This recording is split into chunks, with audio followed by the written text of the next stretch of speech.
Take him dead or alive! This story is really close to my heart. It's a really exciting time where all of the different elements come together, some of which I haven't really even seen before. So having all of these elements come in that are both traditional and new is what gets me going as an artist. So it's a great collaboration. It's not your Disney Peter Pan. It is in your face, playful, and there's lots and lots of magic. We've got them! Oh, it's so much fun. I feel like it's every girl's dream to be a mermaid, so. It's got a nice, bend to the tail, too. It looks alive. This is actually my first production here at UMass, so it's blowing me away. Ah! Yeah. It's so thrilling and daring. I'm just so happy to be a part of it. Take advantage of every time you get to do a fight on stage. The challenge is the scope of it. It's a huge show. It's got 30 actors, and we have so many crafts in the show, so that's challenging but also really delightful. It's the largest collaboration of my career so far, in that I'm working not only with, of course, the entire design team, but I've also incorporated shadow puppetry and dance choreography and fight choreography. So it's a lot of people creatively working together, and I had to have a really strong sense of the story very early in the process.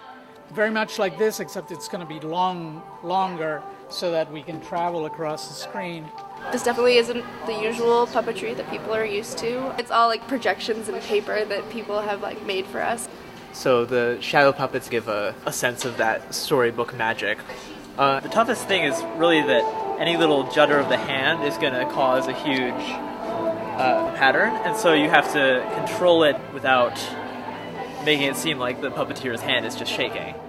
I think every element that comes together is part of what makes theater so exciting. Ready? And this week, adding in the flying has been an additional joy. We wondered, could we do flying or not? And then we realized it's really difficult to do Peter Pan without, taking off. So we had to find somebody that could help us, and we settled on ZFX. They're internationally known, and they wear kilts. Easy, easy, easy. That was a little bit too quick. You were a little late on the lift. ZFX keeps it very simple, but very high standard. The students are just eating it up. Yeah, I was definitely really I can elongated. feel that difference. Yeah. We lift people up in the air, pulling the ropes down. We also travel people across the stage. You have to make it fluid. You can't just pull down. For instance, when Peter does her spin, she needs to float up. 3, 2, 1, go. Whoa. Good, and spread out and coming down. So it's really coordinating with your hands and the other person with you on the rope. It's kind of scary at first when you have someone's complete body weight in your hands. They put their full trust in you. The students are doing very well. They keep working and progressing every day. I'm very pleased with their dedication. I'm just making sure that the operators know exactly what they're doing, can be as safe as they can be, and that the performers feel that confidence coming through them. It's scary, certainly, because I'm used to rock climbing, and it's the same thing except without any rocks. We do this one pendulum move, just swinging, and it is pure joy.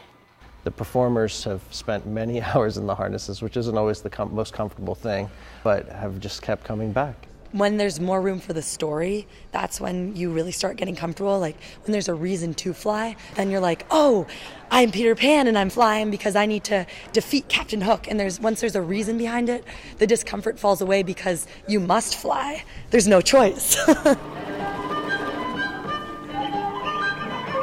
Right now I'm working on the collar for Captain Hook, and it's a beautiful costume, and it's so fun because it's so extravagant. This is one of my favorite parts of the process. 50% of this character is what he wears, and so it's all part of my development. Yarr! It's been really crazy, but a lot of fun. Lots of color, lots of bright, sequin, sparkly insanity.